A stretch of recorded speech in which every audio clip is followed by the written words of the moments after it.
Bonsoir, bienvenue sur Meta.tv, lundi, mardi, mercredi, de temps en temps, ça dépend comme vous voulez. En tout cas, vous êtes bien sur Meta.tv, c'est le direct.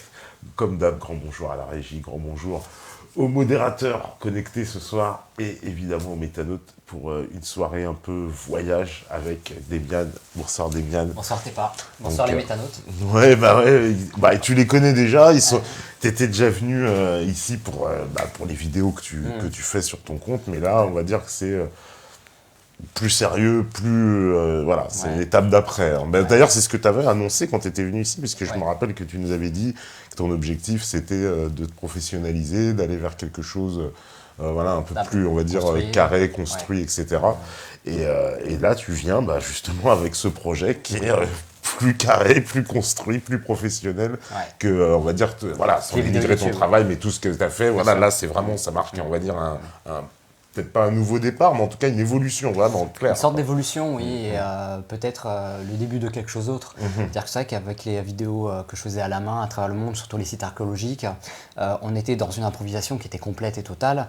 Là, j'avais envie d'avoir une démarche un peu plus constructive, et surtout, j'avais envie de raconter une histoire, l'histoire de ce pays qui est la Roumanie, alors qui peut un peu rebuter les gens. On se dit la Roumanie, mais... Oui, la Roumanie, c'est ce que j'ai marqué en premier, parce que la Roumanie, de base, quand on pense à la Roumanie, tu sais bien, on pense, alors il y a l'image Dracula, un peu machin, et puis après, on a toute cette image c'est s'il vous plaît monsieur, c'est ça la Roumanie. Hein, alors qu'en fait, c'est pas du tout ça. La Roumanie, c'est pas les Roms.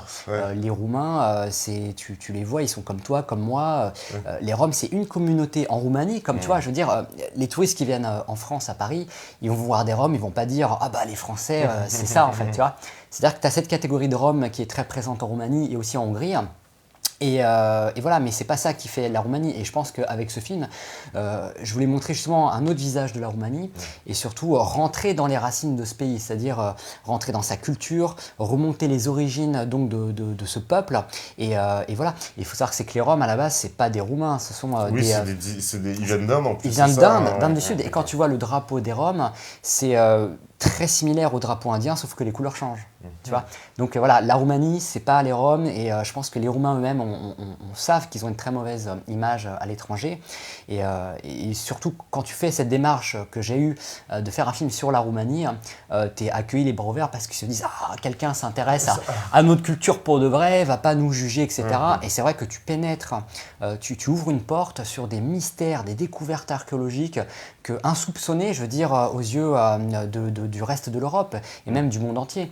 Donc ce film, il me paraissait nécessaire, non pas parce qu'il s'agit de redonner des couleurs à la Roumanie, mais parce qu'il y a une vraie histoire, ils ont une vraie culture, et que derrière cette histoire, cette culture, on a des découvertes gardées secrètes, des mystères archéologiques qui, pour moi, méritaient d'être mis en lumière. Oui, parce que là, clairement, c'est vrai, je m'imagine en tout cas à la place d'un Roumain, il serait plutôt content de voir ton film parce que ça donne, il y a un aspect de toute l'histoire de la Roumanie, peut-être même bien qu'il va apprendre des choses lui-même en tant que Roumain. Bien sûr. Et après ça, il y a aussi des images, des paysages de la Roumanie. On découvre aussi un peu la Roumanie sous un angle justement de découverte. Enfin, moi, je sais pas, de la Roumanie, j'imaginais pas aussi justement un peu ces paysages. Je trouvais ça. La Roumanie, c'est très très beau. Je veux dire, l'Europe de l'Est, il y a des coins magnifiques.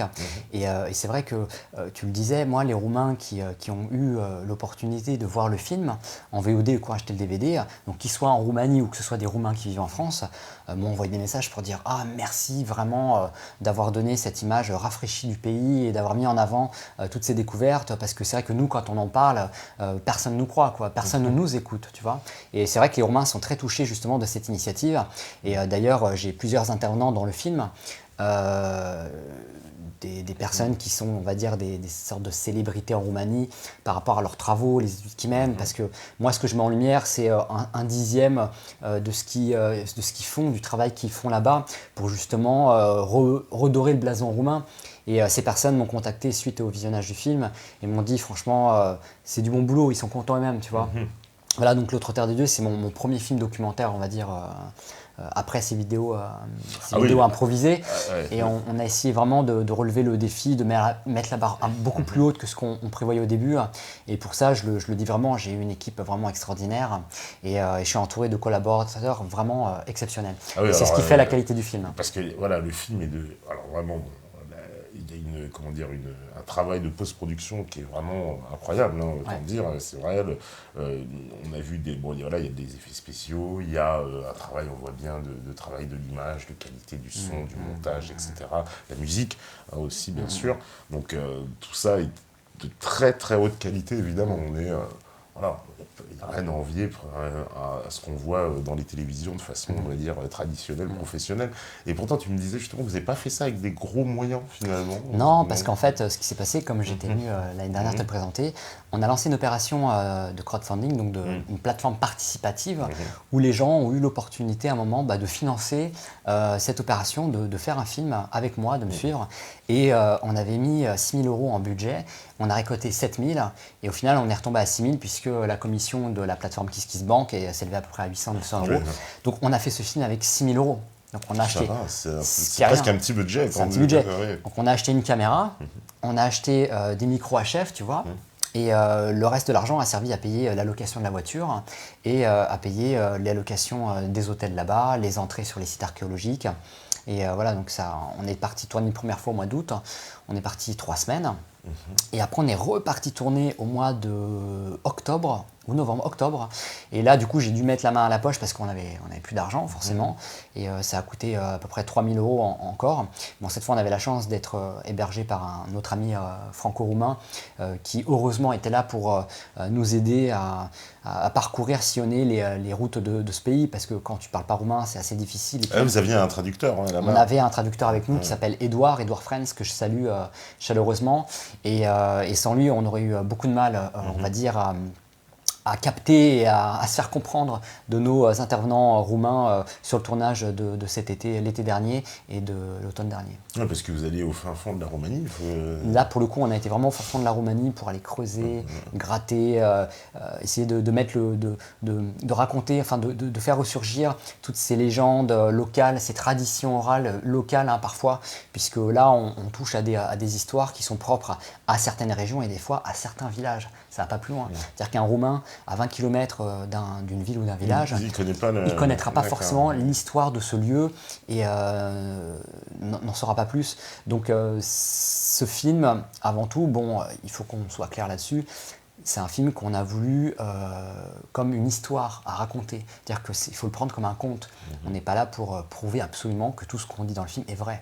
D'ailleurs, il y a un message très clair. Alors ça, c'est très important, parce que justement, alors c'est quoi? C'est une fiction, un docu-fiction? Non, c'est un documentaire, tout simplement. Sauf que ce documentaire n'est pas là pour prouver les faits qui sont avancés. On ne peut pas démontrer tout ce qu'on dit tout ce que le film montre. On est là pour mettre en lumière justement ces sujets et on va dire d'une manière ou d'une autre les faire exister tout simplement. On n'est pas là pour les prouver, on raconte une histoire vraiment. D'accord. Il faut prendre ça comme un... Parce que ça, il y en a qui vont vous le reprocher, ils vont dire mais attendez, vous avancez des choses sur tel sujet, mais vous n'apportez pas la preuve. Exactement. On a beaucoup déjà de retours sur la toile, de gens, de zététiciens.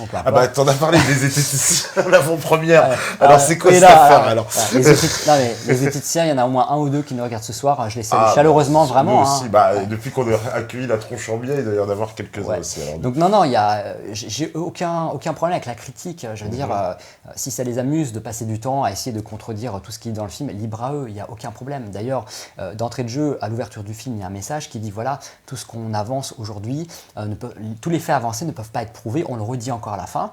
Voilà, on donne la parole à des gens. Le film est là pour donner la parole aux Roumains et les laisser s'exprimer. On vous donne la parole, racontez-nous ces légendes, ces traditions orales, et après, nous, on le présente, et voilà. Et c'est pour ça aussi que le film, la narration est faite au conditionnel. Il n'y a pas un moment, où on dit il s'est passé ci, il s'est passé ça. Oui, c'est un truc que j'ai remarqué. Par contre, il y a quand même certaines découvertes dans le film.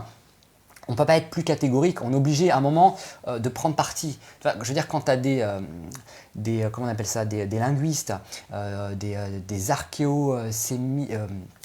ces gens qui travaillent sur le langage, les écritures, quand ces gens-là te disent les tablettes, les écritures qu'on a retrouvées sur ces tablettes remontent à avant Sumer, on ne va pas leur dire non, vous vous trompez. Tu vois, on leur donne quand même du crédit dans le film. Donc à un moment, on est obligé de prendre un peu position sur le résultat de leurs travaux. D'accord, parce que ça, évidemment, voilà, les fameux zététiciens, mais bon, aussi d'autres, ils vont vous reprocher de dire, bon, bah, vous amenez vous décrivez des légendes, des choses, des histoires, mais il n'y a pas la preuve, on aimerait presque voir un squelette de géant. Bien sûr, Ouais. mais on ne va pas mentir aux gens. Mm. On n'est pas là pour présenter un squelette des gens. J'aurais aimé. Et ça avait été le cas, j'aurais été complètement ouvert à le présenter, à le passer Non, mais dans j'entends un bien, c'est labo, parce que voilà. vous l'avez pas. Mais c'est marrant parce que d'un côté, on a les zététiciens qui nous cassent du sucre sur le dos en disant ouais, mais c'est du n'importe quoi, vous pouvez rien avancer, nani nanana. Et de l'autre côté, tu as les croyants, ceux qui attendent des découvertes, qui nous engueulent parce qu'ils disent ouais, mais vous présentez rien, vous affirmez rien, on n'a rien. Donc nous, on est entre les deux. Et encore une fois, le but de ce film, c'était de présenter, de mettre en lumière des découvertes, des traditions orales, des légendes locales, et très intéressantes puisqu'elles sont la plupart du temps à recouper avec d'autres légendes, d'autres mythes, que ce soit en Mésopotamie ou ailleurs. Ah oui, alors le mythe, oui, avec Anou, etc. Alors ça, Oui, voilà. ça c'est un peu particulier, c'est-à-dire qu'il y aurait donc une connexion, on peut dire, entre les...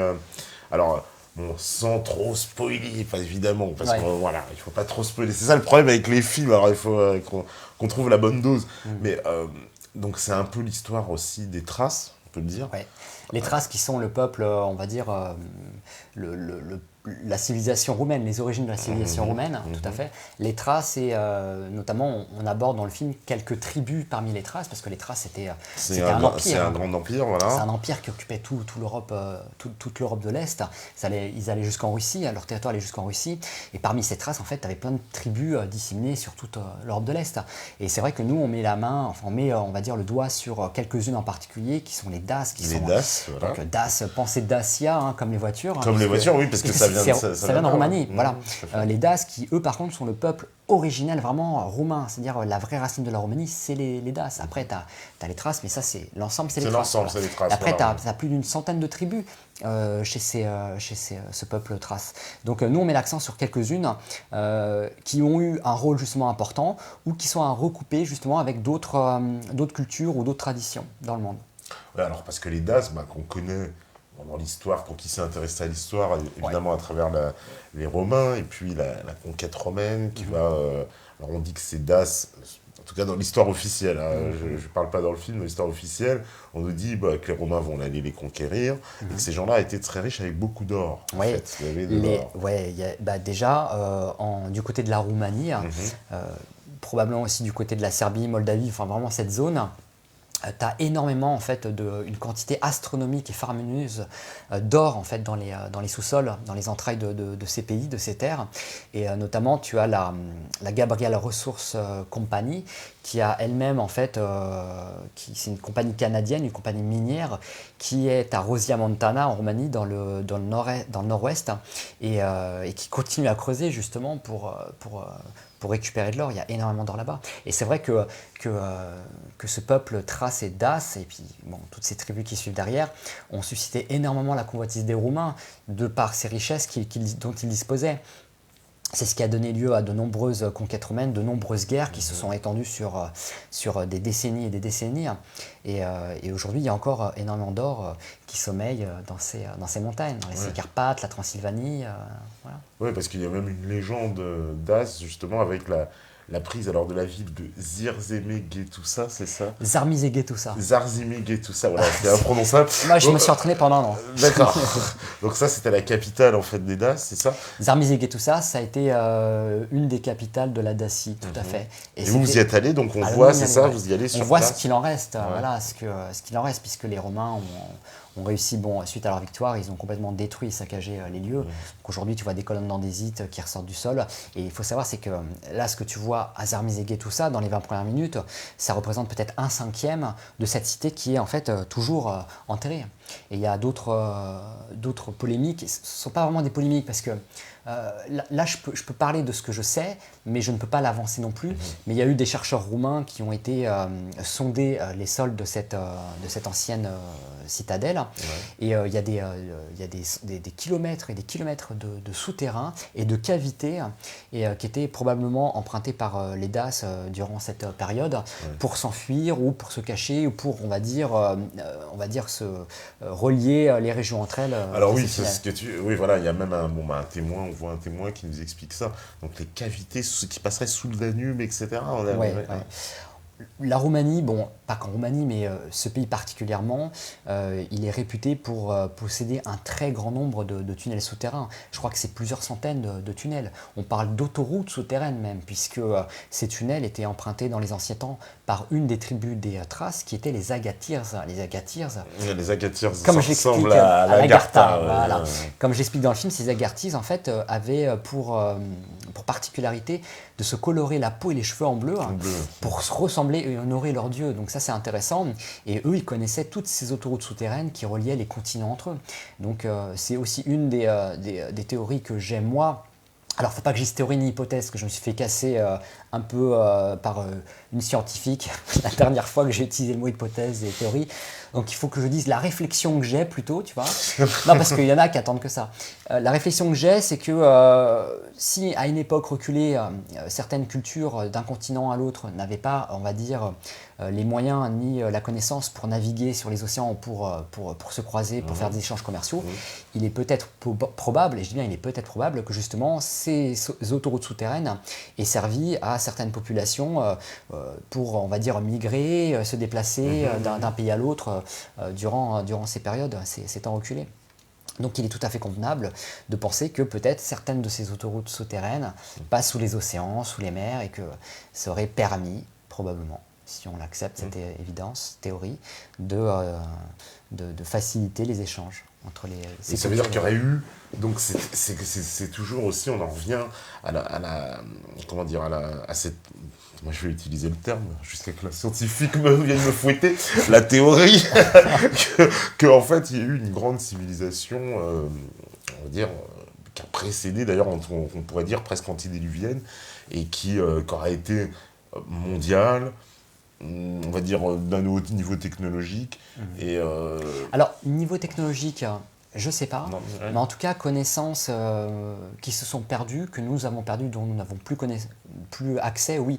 Alors quand je parle de connaissances, je parle par exemple, aujourd'hui on n'arrive toujours pas à expliquer pourquoi dans le monde entier, de quelle façon ont été bâties certaines constructions, comment on a pu tailler des blocs, les assembler entre eux, comment on a pu les soulever, les déplacer sur des centaines de kilomètres. Aujourd'hui, pour le faire, il nous faudrait des machines, comme on en avait parlé la dernière fois, qui soulèvent des blocs, et tu vois, bon, quand on veut soulever un bloc déjà ne serait-ce que de 40 ou 50 tonnes, il faut un truc de convoi spécial, tu vois, un gros camion avec les machins. Et voilà, donc je pense qu'il y avait une connaissance, et peut-être pas forcément une technologie, mais une connaissance qui permettait justement d'avoir accès à un degré, une technicité dans le savoir-faire qui aujourd'hui nous dépasse, tu vois. Est-ce qu'on parle d'ondes, de technologie d'ondes, tu vois, sonores, tout ce qui est, je sais plus c'est quoi le mot, vibratoire, ouais, voilà, des choses, voilà. Est-ce que c'est pas une question de vibration, est-ce que c'est pas une question de fréquence, d'énergie, des choses comme ça, mais on va dire issu d'une, si je puis dire, pas technologie, mais d'un outillage qui est ancestral, mais on va dire plus traditionnel, pas forcément technologie avec, comme nous on l'entend aujourd'hui avec des ordinateurs et tout ça, tu vois. Ouais. Parce que ça, c'est... Bon, alors, tu sais, il y a énormément de théories là-dessus. Et il y a des gens aussi qui ont une autre théorie, alors je ne sais pas si tu as déjà entendu parler, qui pensent qu'il y ait pu avoir une arnaque, en fait, au 19e siècle, de gens qui ont fait naître, en fait, des civilisations de façon, on va dire, falsifiée, pour créer le marché de l'art. D'accord. Mais ça, c'est marrant, j'en ai jamais entendu parler. Tu n'as jamais entendu parler? Jamais. C'est des gens un peu comme, bon, on peut citer Maurice Brunet, puis il y en a d'autres. Ouais. Bon, alors voilà, c'est eux qui l'affirment, mais qui pensent que le 19e siècle a été donc falsifié complètement pour créer des anciennes civilisations. Ouais, on tombe un peu dans ce côté récentisme. Un petit peu, ouais. Tout à fait. Ouais. Bah, j'ai envie de dire, ça ne m'étonnerait pas, quoi. Ça pourrait être aussi crédible. Pourquoi pas, ouais. J'ai pas plus d'informations là-dessus. D'accord. Ouais. Non, parce que comment dire, j'ai vu dans le film, à un moment donné, ils retrouvent des tablettes, c'est en 1875, c'est ça, ouais. Sous le roi... le règne du roi Carole Ier. Carole Ier, voilà. Et donc, l'authenticité est contestée de ces tablettes parce que on dit, non, on a, comment dire, le roi en plus les a fait mettre en plomb, c'est ça? Ouais, déjà, voilà, en fait, c'est-à-dire elles étaient en or, au moment où lui, il était en train de se faire construire son château, où ils le rénovaient. Ils ont trouvé donc je crois que c'est une centaine ou 200 tablettes en or pur, et avec des signes inconnus, des écritures inconnues. Donc les personnes qui ont eu on va dire les répliques de ces tablettes entre les mains, on en a analysé trois écritures différentes.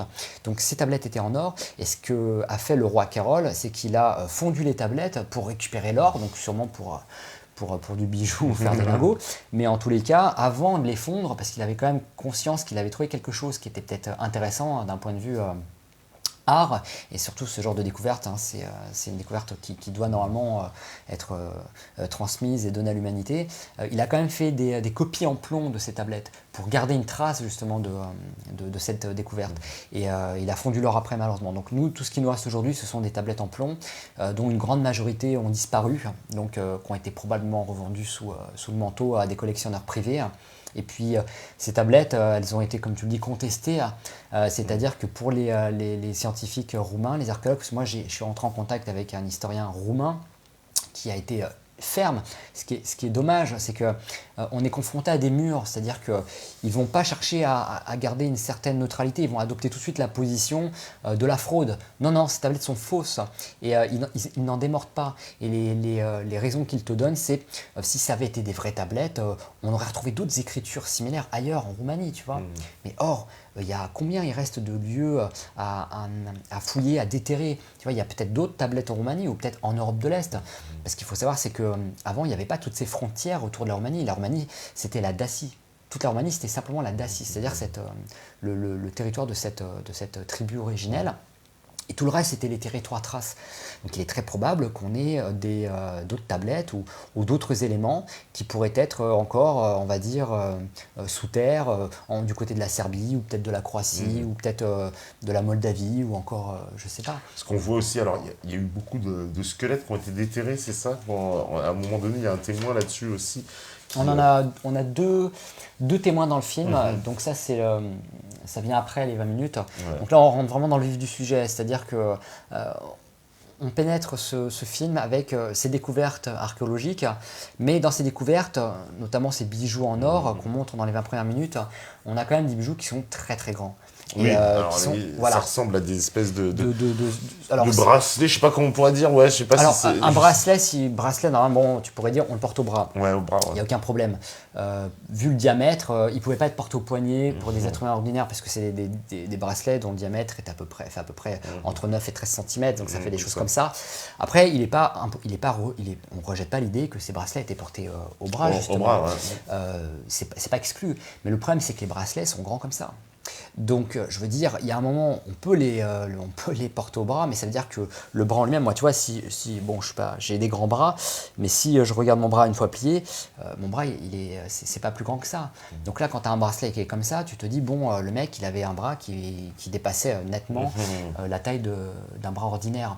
Donc ça, c'est pas que des bracelets, c'est aussi d'autres bijoux. Je le montre pas dans le film. Des bagues, je le montre dans le livre, justement, j'en parle dans le bouquin, parce qu'on a fait un livre qui suit enfin, dire, la direction du film, mais moi j'ai écrit ce livre comme un outil en fait finalement de réflexion, une piste à suivre, et je donne beaucoup plus d'informations dans ce livre justement que je ne peux en donner dans le film.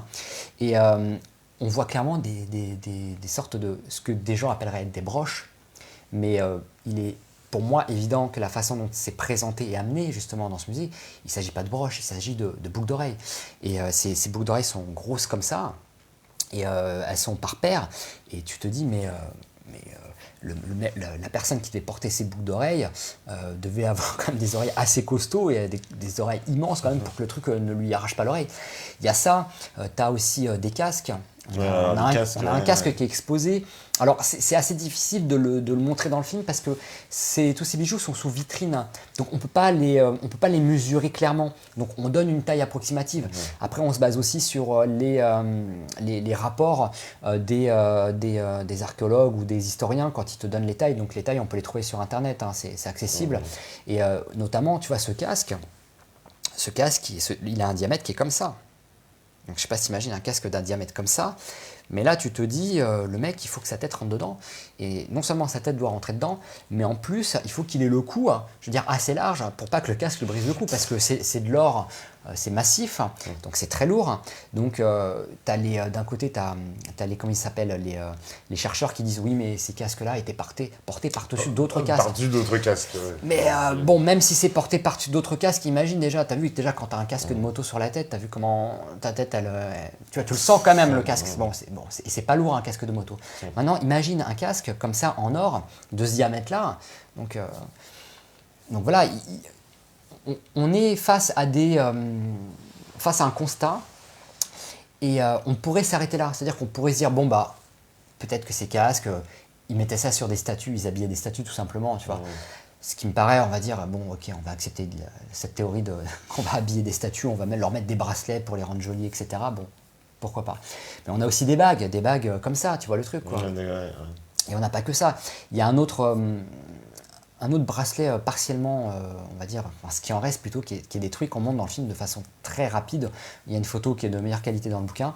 Et là, le bracelet, par contre, tu vois, là, c'est encore un autre niveau. Le bracelet, c'est un truc qui est comme ça, avec une épaisseur de 2 cm, 2 cm de diamètre. Donc, c'est quand même des trucs qui sont costauds et massifs.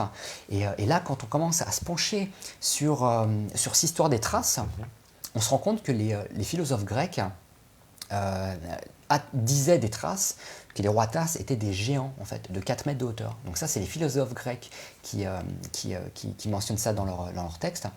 Et c'est ça qui devient intéressant, c'est que là, on ouvre une porte, donc on peut se faire plein d'idées, on peut se faire plein de films, mais d'un coup, force est de constater que là, on te dit, ah, mais les rois Thraces, apparemment, on dit qu'il y en avait qui mesuraient 4 mètres de hauteur. Et puis après, tu continues un petit peu dans tes recherches sur la Roumanie, et là, tu te rends compte que dans telle région et dans telle région, on te dit qu'il y a des découvertes de squelettes géants qui ont été faites au siècle dernier, des squelettes de 4-5 mètres de hauteur. Et là, tu te dis, il y a un truc, tu vois. Alors du coup, tu commences à rassembler un peu toutes ces évidences et tu dis, est-ce que finalement, il n'y a pas eu des géants en Dacie? Peut-être qu'il y a véritablement eu un peuple gigantesque en Europe de l'Est, peut-être qui venait d'ailleurs, puisque justement dans le film on amène à la fin des 20 minutes cette théorie selon laquelle, enfin cette théorie, c'est pas une théorie, mais d'après les textes grecs toujours, il existait un peuple qui était les Hyperboréens. Ah oui, alors les Hyperboréens. Voilà, les Hyperboréens, tu vois, alors Hyperboréens, c'est la porte ouverte à tout ce qui est légende Atlantide, Lémurie, c'est du mythe, on est dans le mythe total. Alors, pourtant, pour expliquer les Hyperboréens, parce que là, il y en a ils sont déjà en train de se dire, attends, c'est quoi cette histoire d'Hyperboréens? Ce serait donc, il y aurait un monde qui serait dont l'entrée serait au niveau de l'Atlantide, c'est ça, du pôle Nord. Du pôle Nord, ouais. Et sur lequel, donc d'ailleurs, il y a une carte qui existe. On voit. Il y a beaucoup de cartes. Il y a beaucoup de cartes qui. Alors, voilà. Là, on n'est pas dans la spéculation. Ouais. On n'est pas en train d'inventer des cartes. On n'est pas en train d'inventer une histoire. On a des cartes qui datent du XVe siècle, qui ont été faites par des cartographes de renom, des cartographes très sérieux de leur époque. Et ces gens-là. Tous représentent ces régions rocailleuses du pôle Nord, pour nous qui sont glacées, comme étant des îles avec un climat très clément, tu vois, des îles verdoyantes. Et donc on a cet ensemble de 4 îles complètement au niveau du pôle Nord qui sont répertoriées sur les cartes de ces cartographes. Dont la plus connue, enfin la plus réputée est celle de Gérard Mercator.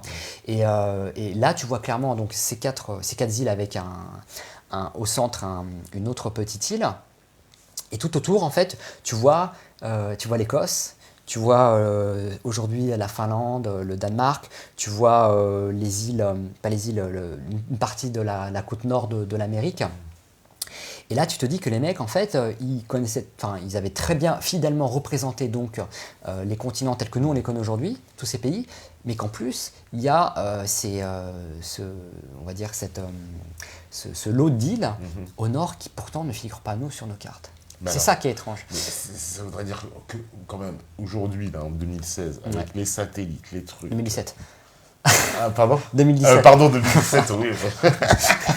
Bonne année. Ouais, 2017. Mais 2017, avec tout ce qu'on a, satellites, technologie, etc., pourquoi on les voit pas ces entrées? Alors, il y a deux solutions. La première, c'est qu'aujourd'hui, tout ce que tu vois du pôle Nord, c'est recouvert par les glaces. Donc, il y a eu une glaciation à un moment qui, apparemment, a été presque instantanée. On va dire qu'il s'est fait en un laps de temps très court, puisque, justement, les légendes grecques te disent que ces hyperboréens, donc ce peuple issu de ces îles reculées au nord, serait descendu en fait vers le sud, aurait migré justement pour échapper à la glaciation, pour échapper d'un coup à un refroidissement des régions polaires, enfin de ce que pour nous sont les régions polaires maintenant. Donc il est probable en fait que ces îles n'apparaissent tout simplement pas parce qu'elles sont complètement recouvertes sous 30 mètres de glace. Tu vois. Et ce qui est intéressant, c'est que on a soit, aujourd'hui ce que tu vois quand tu es sur Google Earth ou machin, tu vois un truc blanc.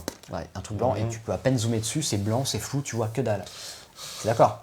Ouais. Voilà. Alors, soit effectivement tout ça c'est sous la glace, donc on ne peut pas le voir, ou alors peut-être que ces îles, aujourd'hui, si on y allait vu de l'espace avec, moi j'aimerais bien avec ma GoPro regarder comment c'est au-dessus, hein, peut-être qu'on verrait, peut-être ces îles on les verrait recouvertes par toutes blanches, mais peut-être qu'on arriverait à les distinguer telles qu'elles apparaissent sur la carte de Mercator. Et la question qu'on doit se poser, c'est est-ce que justement on n'a pas volontairement modifié, alors là je vais me faire défoncer, mais est-ce que ça n'a pas été volontairement modifié? Voilà, on va rentrer un peu dans le côté un peu conspirationniste. Est-ce qu'on n'a pas volontairement modifié la cartographie de ces régions du Nord, quoi? C'est la question que je me pose. Parce que pourquoi elle figurerait-elle sur toutes ces cartes qui datent au 15e siècle? Pourquoi elles y figurent et pourquoi aujourd'hui nous elle n'y figure pas? Est-ce que ces cartes, ces terres ont coulé sous l'eau? Donc, est-ce qu'on peut concevoir qu'il y a eu effectivement ces déluges et que ces îles ont été, on va dire, englouties par les eaux? Donc, ce qui pourrait expliquer pourquoi elles ne sont pas visibles et puis que maintenant, ce n'est que de la glace, hein, tout simplement. Ou alors, est-ce qu'on n'a pas volontairement modifié ces cartes? Voilà, c'est la question que je me pose. Mais en tout cas, je doute que ces cartographes, à leur époque, se soient amusés à inventer des îles qui n'existent pas. Ouais, voilà, mais comment on pourrait tenir un tel, complot dans notre époque, parce qu'il y a trop de pays. Je veux dire, il n'y a un pays qui balancerait des photos.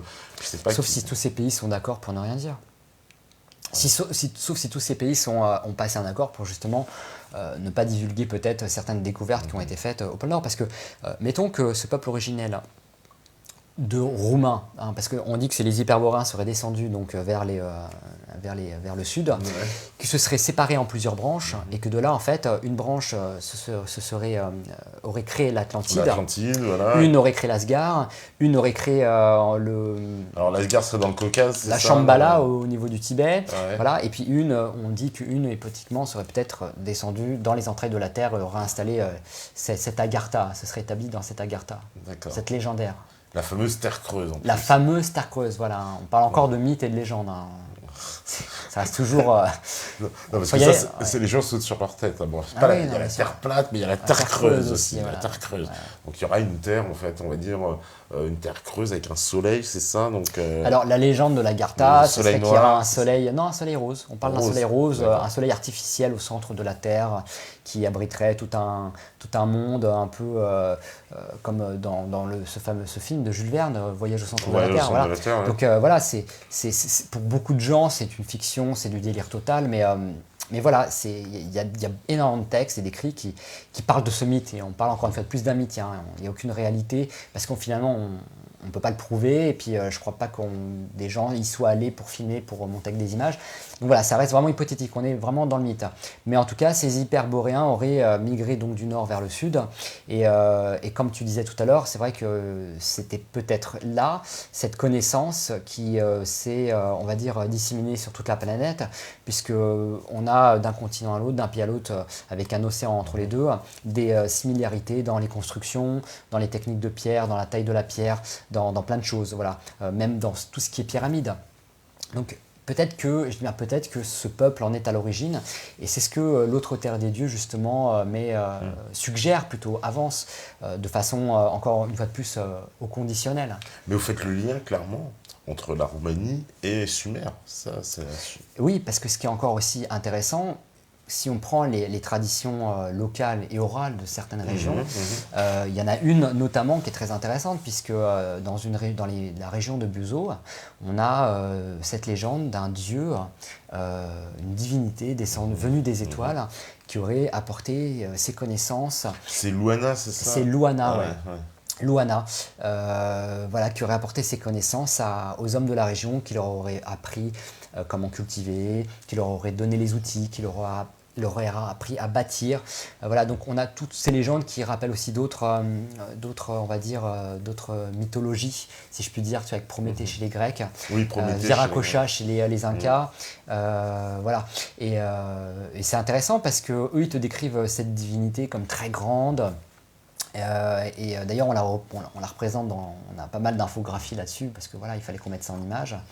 Et on te dit qu'après, ceux de Sarah seraient venus sur Terre parce qu'ils s'étaient opposés justement à ce que en fait, les leurs interviennent dans l'évolution, le processus évolutif de l'être humain.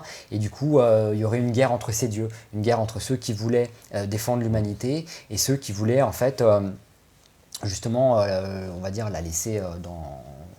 Oui, la fameuse légende des Anunnaki, un peu. Voilà, et c'est intéressant parce que dans cette tradition orale, on te dit que Luana, c'était un dieu qui était issu en fait des Anunnaki, et donc descendant d'Anu, le dieu Anu. Oui. Donc c'est très présent dans cette région, voilà. Mais voilà, en plus, on n'a pas de texte qui le prouve. Par contre, on a d'anciens parchemins en Roumanie, on a d'anciens écrits qui sont aujourd'hui gardés par l'Église, et on ne sait pas si finalement on pourrait trouver peut-être dans ces textes des éléments de réponse ou des choses qui pourraient nous éclairer sur ces fameuses légendes, quoi. Oui, parce que l'Église, là-bas, à chaque fois qu'il y a une légende, en fait, avec l'entrée d'un souterrain, un truc, il y a une église devant en général, quoi. Ouais, dès que tu as alors, la Roumanie, tu as plein de régions reculées où il se passe des choses très étranges. C'est-à-dire que tu as des disparitions, tu as des apparitions, tu as des vortex d'énergie, tu as beaucoup d'ovnis qui sont vus en Roumanie aussi, et tu as beaucoup d'histoires assez effrayantes, tu vois, de rencontres avec des créatures, des monstres, des choses. Tu vois, tout ce mythe transylvanien, vampires, monstres, etc. Bon, il se passe tellement de choses là-bas que ça donne, on va dire, ça crée c'est ce qui crée le mythe, c'est ce qui nourrit en fait la légende. Et pour revenir à ça, tu me redis ta question, parce qu'en fait, je suis désolé, j'ai rebondi sur autre chose. Non, comment dire que là-bas, cette Roumanie, elle est, comment dire, tellement pleine de légendes qu'on fait les liens comme ça avec Sumer, avec tout un tas d'autres légendes d'autres parties du monde, quoi. C'est ça qui oui. Ces légendes sont finalement, tu arrives à retrouver des similarités entre les légendes, on va dire le mythe mésopotamien et certains mythes en Roumanie. C'est-à-dire que les noms changent, mais quelque part, tu as l'impression qu'on a affaire à encore un épisode, encore à la même histoire, tu vois. Oui, parce qu'à un moment, il y a même, il est dit que les divinités en fait grecques se seraient inspirées des divinités d'As. Non, les Grecs se seraient inspirés des divinités thraces, en fait. Ouais, voilà. Ouais. Alors ça, c'est encore pareil, c'est le sujet qui fait les gens n'acceptent totalement pas cette idée.